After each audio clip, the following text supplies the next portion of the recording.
I'm a nutritionist, a New York Times best-selling author, and some people even say I'm a life coach. I started the Daily Dish Show to share my story, my truth, and my journey to vibrancy, and to inspire others to do the same. Because it's all about grit, perseverance, and finding a way despite the odds. It's about embracing the whole woman, not just the parts that are easy to love, and feeding her heart, mind, body, and soul. But I found that this isn't just my story, it's your story too. It's go time. This is the Daily Dish.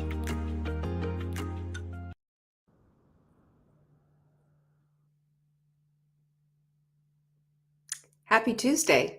And already out of the gate, I see Catherine and Jocelyn here. It's going to be a good day when they show up so quickly. Thank you so much for being here, by the way. It always means a lot to me. And I have such a message today. I want to say this right now. I want everybody to prepare themselves for this message because I think it is so critical and so important. And whether you know it or not, you're probably participating in this type of behavior that you shouldn't be. And the only reason that I say this is because I saw myself so much in this. And this is why I'm talking to it, because I found myself in a thing in my head with this last week. And I decided, you know what? We got to talk about this because we just don't. Do I have you intrigued? I sure hope so. Anyway, happy Tuesday to everyone. I'm so delighted that you're here. We're almost sold out of all of our supplements. Almost this close. There are still a few left and you can still get them to up to 50% off. Strongly suggest you do. And the reason why is because we will not be bringing them back. Did you hear me on this? We are not bringing them back. I made a big decision on my birthday of all times to say goodbye to supplements and selling them on our site and all of that. It was just too much for me personally. I think for other people, it's just fantastic. They've got the whole thing wired for sound, etc. For me, there were too many moving parts. I'll just be really honest. However, I am still 100% supplement cheerleader because I believe so much in them. They do so much. So I'm not going to leave you high and dry. We are looking at all kinds of different things and where I'm going to be able to refer you and what have you. I will not leave you high and dry. Hand to God. There's my girl, Martha. So good to see you, Martha. I'm glad you're here. So if you have not taken advantage of this sale, I don't know what we're down to fumes, girls. I mean, fumes. Jenny is watching things like a hawk because they keep flying out the door. I do know we still have a few hundred Crave water and over 40 water. And honestly, we had a huge run on those is what we did. But I'm strongly suggest you get that too, because after it's gone, you will not be able to duplicate that and get it anywhere else. That's it. And I'm very proud of those two supplements. I formulated both of them and I want you to have them in your arsenal.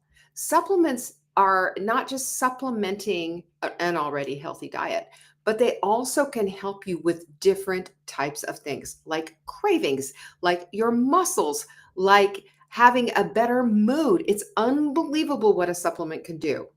So yes, thank you, Jenny. If you have any questions about any of our supplements, I will answer it personally. Send it into support@savingdinner.com and Jenny will get it to me. I promise you we will take good care of you.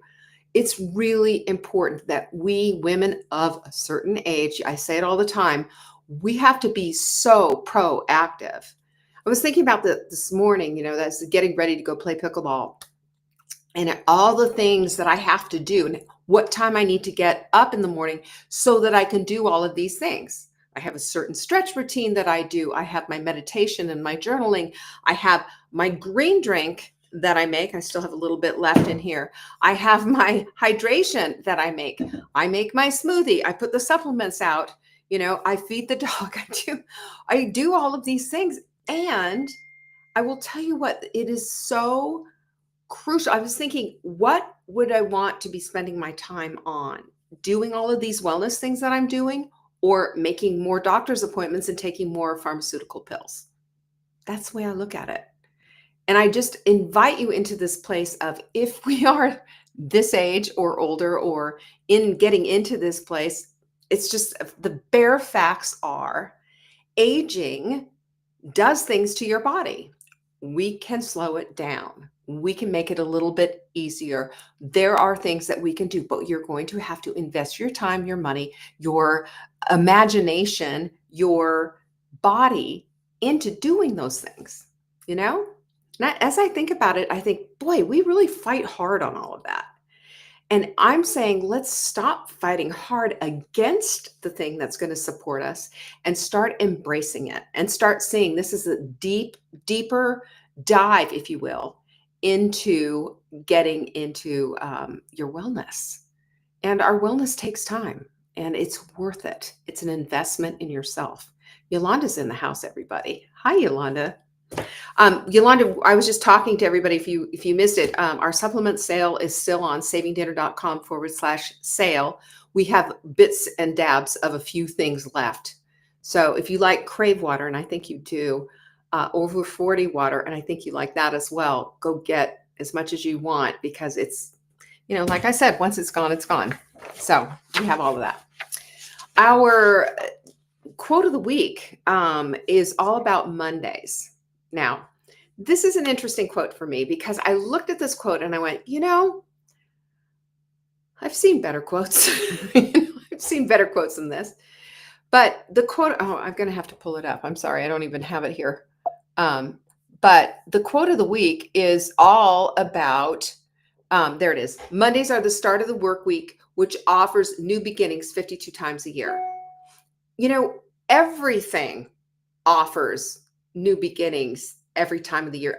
A morning offers you that new beginning, right? Even an afternoon offers you that new beginning. You can always say, I need a new beginning, and then do it. That's the crucial thing. That's the crucial thing. It's our mindset. Can we have a new beginning? Absolutely, at any time. I also want to say this, that oftentimes where we get stuck is that we think we need to wait for a Monday, or that we need to wait for New Year's or the start of a new month or something.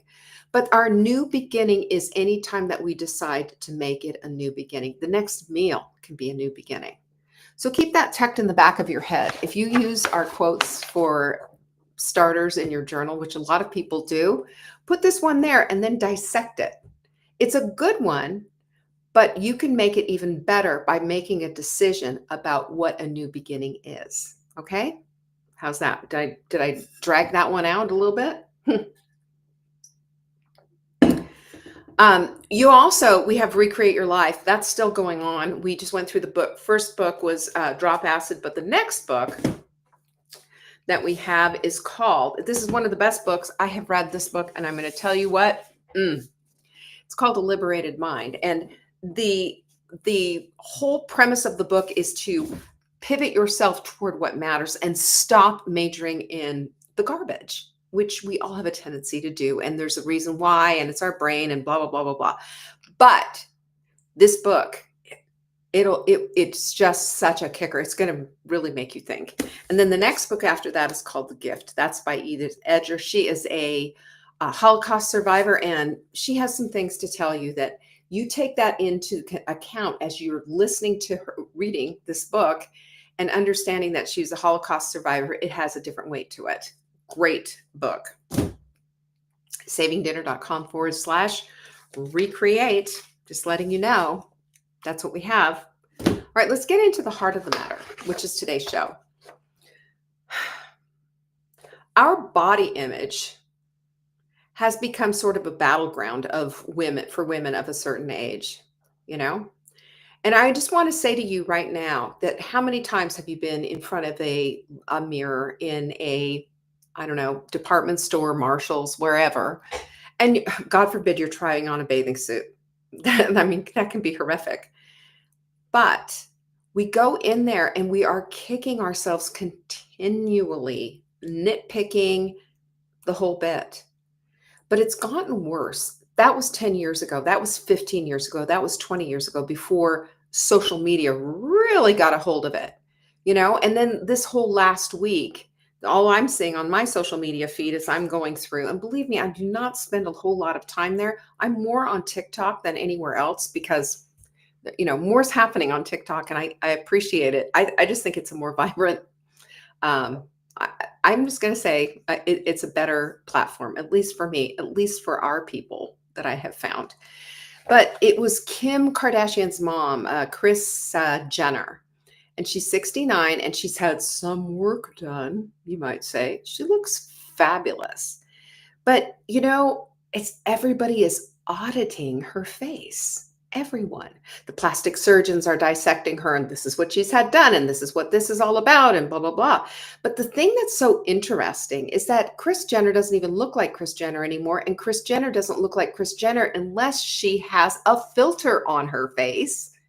And I'm one of the last people to ever say, oh my gosh, never use a filter. Can't tell you how many times I've used a filter on TikTok when I'm filming content because I've just come back from pickleball. I'm a big hot mess. And I'm just like, yeah, throw a filter on and then I won't look like, my face is melting, kind of a thing. I don't care. But the point of the matter is that we are all trying to stay relevant by trying to stay younger looking. And that's the thing that quote unquote matters. That's the thing that people are, doing, making all these remarks about. Demi Moore, another one. But, our waistlines do get a little softer. We do get gray hair. Hello, hello. I've got a little bit of that myself, don't we all? We are aging. And to me, I look at my aging as a place of what's my energy like? What's the pain level like? Because I get aches and pains like everybody else does. But I'm looking at that's why I have a pain stack. I tell you always about my different supplement stacks and what they do and why I use them and invest in them because they work, and it makes a big difference. I don't have to be popping, 10 million Tylenol all the time. I'm doing things to help myself with that. And so, we don't have to look at ourselves as getting older as being a cultural emergency. But that's what the culture will tell you. Like, oh, this is really bad. Like, she doesn't look good. And I wrote a Substack column, probably a few months ago. That one of the things that really bugs me is when people say, oh, she looks good for her age. You know what? The hell I don't. I look good, period. Let's let it go at that. You know? Can't we do that? Why do we have to attach a condition to it? And that's what this whole thing is about because the natural evolution of a woman is that there's going to be gray hair, there's going to be a softer waistline, there's going to be drier skin and wrinkles and all kinds of stuff. But also, there is going to be wisdom. There's going to be experience. There's going to be a deep intuition and knowing because it's been developed over years and years. I think the thing that we need to look at is we need to stop fearing aging. Stop it. Aging is a part of who we are. Aging it needs to be something that we embrace. There's my girl, Carol, all the way from Asheville, right up the street. So I look at this as it's not a vanity thing at all. Not at all. Not one iota is it a vanity thing. It's it's a survival kind of a thing in a culture that punishes aging, and especially with women. If you don't, look good for your age, and if you aren't, having like this supersonic body and blah blah blah blah blah, we get to this place of body dysmorphia. Even if we've lost the weight, even if we're feeling better, we either think of ourselves as always being, this kind of heavy or whatever it is, and we always look at ourselves with this I don't know, we look askance at ourselves. We don't look at ourselves with a loving lens. And I want to end that somehow. I know, tall order, right? You know, we don't have to have, and I'm not anti, if you want to have plastic surgery, girl, you go have plastic surgery. If you want Botox and fillers and all that stuff, and and whatever, go find somebody good though, so it doesn't make you look weird. Yeah, I mean, I don't care what you want to do. It doesn't bother me. You could see Audrey Hepburn, who never did a thing, and she was gorgeous as an older woman.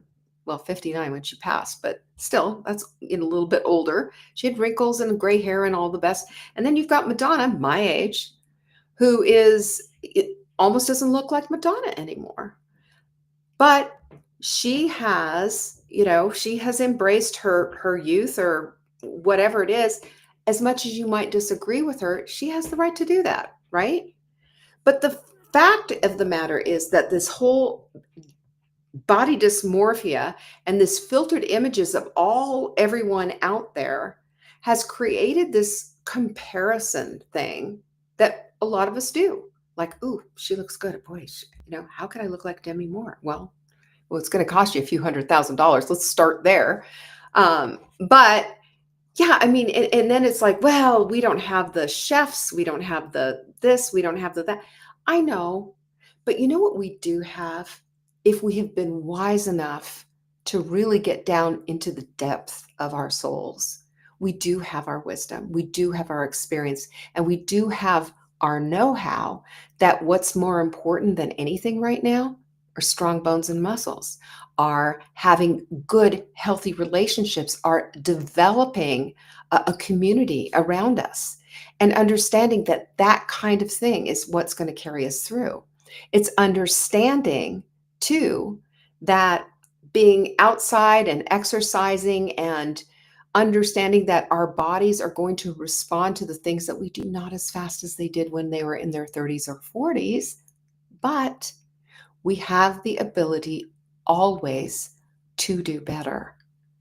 And to do better doesn't necessarily mean we're going to be looking like Demi Moore or Kris Jenner or any of these other celebrities that have spent a bazillion dollars on their looks. What we need is what's on our inside. We need to develop that soul of ours. We need a deep relationship with however we view God.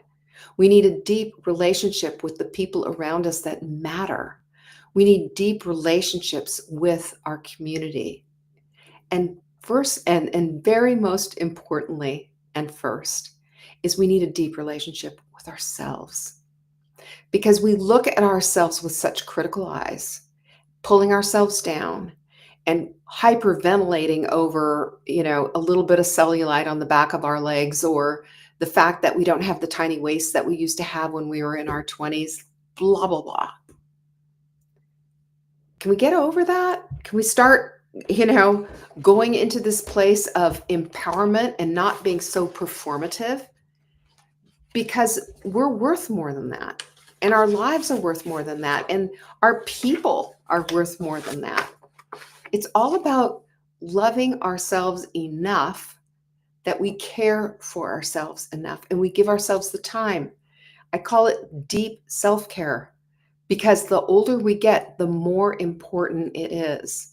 Carol, from Asheville, I mean, we've had these conversations before, the kind of doctor care that you get, be discriminating about what kind of supplements are you taking? Are they working? Making kind of notes of what works and what doesn't, and then adjusting things as you go. I'll give you an example. I was trying to up my protein, and so I was like, okay, perfect paleo protein, love it. Want more though, so I ordered some grass-fed whey. And you know what? I just broke out. I looked like a teenager with all the zits. It just didn't work for me, you know? But I did it in a quest for a deeper wellness and a deeper understanding, and knowing this is what I need so that I will feel better. Because for me, it's not going to be about all the wrinkles on my face and the gray hair that I have and all the rest of it. It's going to be about my energy levels. It's going to be about continuing to have great bones and strong muscles and mobility and flexibility. It's going to be about that. If I get caught up in the outside and spend my time and my energy on all of that stuff, what's going to happen on the inside?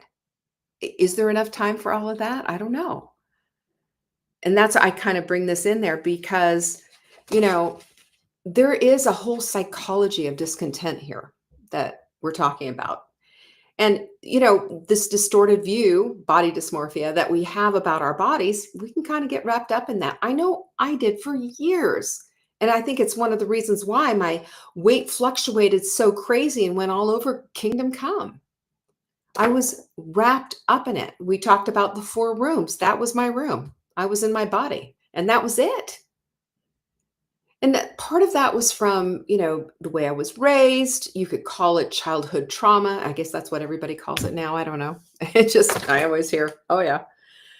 But, the fact of the matter is that if we are what we have an opportunity to choose what it is that we dwell on at any time. And I look at it as the opportunity to dwell on the things that truly matter and to stop the nonsense of comparison because it's a thief of joy, as we all know, and to stop all of this stuff. Did you know there's a study? I got this study that body dissatisfaction increases after age 40 because of the media representation of what's out there. Have you noticed? Like they'll have these skin ads. Oh, anti-aging at its best, and your skin will never look better. And they're trying to, women over the age of 50, 60, 70, they're talking about that, and they've got a 25-year-old model there. It's the two, one of these things is not like the other. So I have a problem with that. I also have a problem with this whole idea of anti-aging at all. Anti-aging is against. Anti means against. I am not against aging.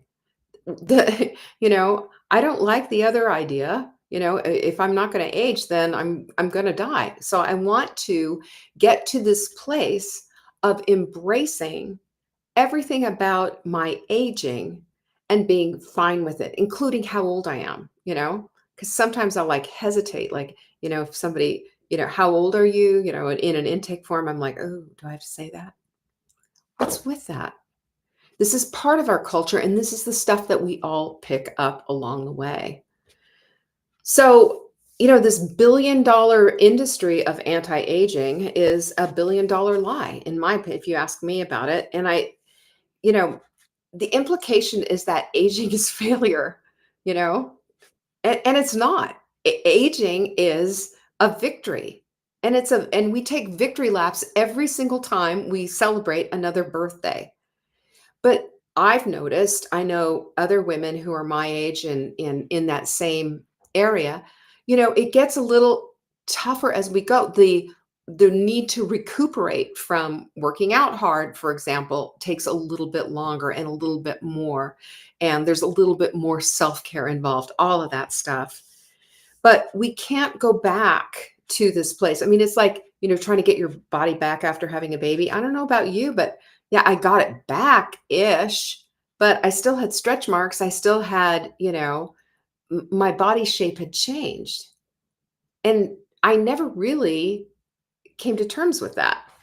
And I will say that we aren't going to turn back the clock, but we can make things better than what they are and make ourselves feel better than what they are. And there's nothing wrong with wanting better skin. And there's nothing wrong with wanting to feel good in the skin that we're in. Nothing wrong with that at all. It's that when we get caught up in what the culture is dishing out as this is normal and common, and this is what you should be aspiring to, that's when I say, hold up, because that doesn't work. And what it does is it creates angst in a woman's heart, and it brings us to a place of just this evil comparison that just doesn't work. So what can we do to reclaim then our relationship with our bodies, which I think is what we need to start doing and understanding how magnificent they are. First of all, we need to start thinking in terms of who we are and whose we are. You know, we are fearfully and wonderfully made, knit inside our mother's wombs. I think about that and it gives me just absolute chills. Think about the miracle of our bodies. How can we honor that miracle? What can we do to make it just a little bit easier on our bodies so that they're fed well, that they're taken care of, they're stretched, they're exercised? If we look at our bodies almost as like the third person or the second person in a relationship, right? How can I make it better for you? What will make you feel better? Well, my body was screaming, Leanne, can you please stop giving me way? As my face broke out. But we also have to look at ourselves and we have to move like we love our bodies. We often look at exercise as punishment, and it's not. It is there for you to feel and be impressed with the fact that you move like you do. You know, it's not maybe that you're doing like these gymnastic type splits and or lifting weights that are just beyond measure. It has nothing to do with that. It has more to do with the fact that you're not punishing yourself, you're rewarding yourself with increased mobility, with increased strength, with increased flexibility. And when we look at exercise that way, then we can really embrace it. There are days I just don't want to do it. Can I be honest? But there are days that I just do it anyway because it's necessary, because I love my body, warts and all. You know, I would like thinner thighs. I'll be honest with you. But you know what? These legs of mine, I can leg press 310 pounds. They're strong. So I look at these legs, and instead of saying, going with this thigh thing, I go with my strength. That's strong. I don't know a lot of 67-year-old women who can leg press that much weight, but I can. And I know within my heart of hearts that me being able to do all of these things is way more important, way more um, honoring of my body and my age than comparing myself to Kris Jenner or Demi Moore. The other thing is, and I got a big one for you, is to train your eyes to see wholeness. We nitpick ourselves apart. We look at ourselves and say, oh, this, oh, that. Stop seeing fragments, start seeing wholeness. You are not your thighs. You are not the jiggle of your underarms. You're not any of that stuff.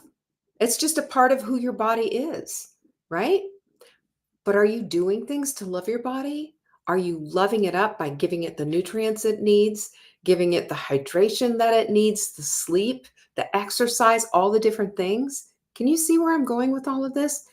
We can train our eyes to see wholeness if we invest in our self-care. That includes supplements, that includes good food, that includes a hike outside, appreciating nature, gratitude, journaling, meditation. The list goes on. But these things can become second nature, and they create the kind of life that we all want by default, just by having these kind of habits. And by the way, all of this will rewire your brain so that it's just second nature. When I first started doing all the things that I do in the morning, it was just like I was fragmented and all over the place. And then all of a sudden, everything just started to click in. I knew I had to do these things because oftentimes things I'd think about doing something and then I'd run out of time and I'd neglect it and I wouldn't get like my smoothie in or something. And I would feel it the next day because I know what that collagen is doing for my joints. I know what it's doing for my muscles. I know it makes me feel better, And then, of course, you've seen me with my hair down. My hair is just like, it's crazy hair. It's long and it grows like a weed. So do my nails. I have to clip them like 3 times a week. But this is something that we can do because we're honoring our bodies and because we're seeing ourselves with a lens of wholeness. The other thing is to consume consciously and to ditch all this. Here's your fitspiration, all the stuff that's all the young girls are doing, and the girlies as they call themselves and whatever. Follow women who are your age. If you're going to be following social media, women our age, they're there with the goods. They know, they've had the experience, they blah blah blah. There's a lot of women out there, they're helping other women who just had babies, or they're helping other women who are, oh, we're getting into our 30s, so things are starting to change. Well, fine, but don't follow them as like this is they're going to tell us the gospel truth and help us. It's like, these makeup ladies, for heaven's sakes, look at somebody who's our age and then see how they're doing things. They're the ones who are going to help us. We want women who are aging audaciously, who are saying, yeah, you know what? So here it is. I'm still doing it. And we want to see the realness of who they are. We don't want to see a bunch of artificial, inflated lips and all that. I mean, I don't. I want to see women who are truly women my age who are doing it and feel really good. And they haven't spent $100,000 at the plastic surgeon's office. They can do it all they want. And I say good for them. But I need people and women in my life who are doing things that are making themselves feel better, making their relationships better with themselves, with God, with their families. There's a whole different perspective when you look at it that way. And let me just also say this, and you know how I love talking about how the brain works, and I find the whole thing fascinating. Your brain is hearing absolutely everything that you say. So when you talk trash about yourself, your brain is saying, okay, so yeah, you got like garbage for thighs. You're just, yeah, your face is a real wreck. Yeah, you're really looking old. And you start feeling older and haggard because your brain is listening to you. We have to stop that. You know, when we have body talk that is positive, it's neurological scaffolding. We are setting ourselves up to build better. And our brains are telling our bodies to do just that. Do you love that? This is why I talk to my mitochondria. It's why I talk to my thyroid. It's why I tap. It's why I do all these little weird things, because it takes noticing and being aware and being on top of things so that we can be the kind of women who are going to go that extra mile so that we can become all that we can be. We are always in a state of becoming. We haven't arrived. We will never arrive. When we arrive, we will be on our deathbeds. Our work will be done. You know? I think that's so important because this is the thing that keeps us learning, that keeps us a forever student, that keeps us curious and imaginative and creative. And those are all important factors if we are going to be the women of our own dreams, the queen of our own lives. And one thing that I'm just going to ask you all to do is go cold turkey on comparison. I just mentioned it a minute ago that comparison is the thief of joy. You've heard it a bazillion times. But it robs you of the opportunity for you to embrace your own uniqueness, your own beauty, your own sense of self, your own knowing, your own intuition. You brush away everything that's so uniquely yours when you're comparing yourself to someone else. And if you wouldn't swap lives with someone who has better thighs than you, then stop it. You know, I wouldn't. I love my life. I love my family. I love my husband. I love my work. I'm blessed a million times over. And I need to go back to that gratitude when I have the audaciousness to go into this whole place of comparison. How stupid is that? It is not blessing you, it's cursing you. So let's just wrap this up with saying that aging isn't a crisis, it's a cultural shift. That's what it is. The real revolution is happening inside of you, not outside of you. You know, What's happening outside of you?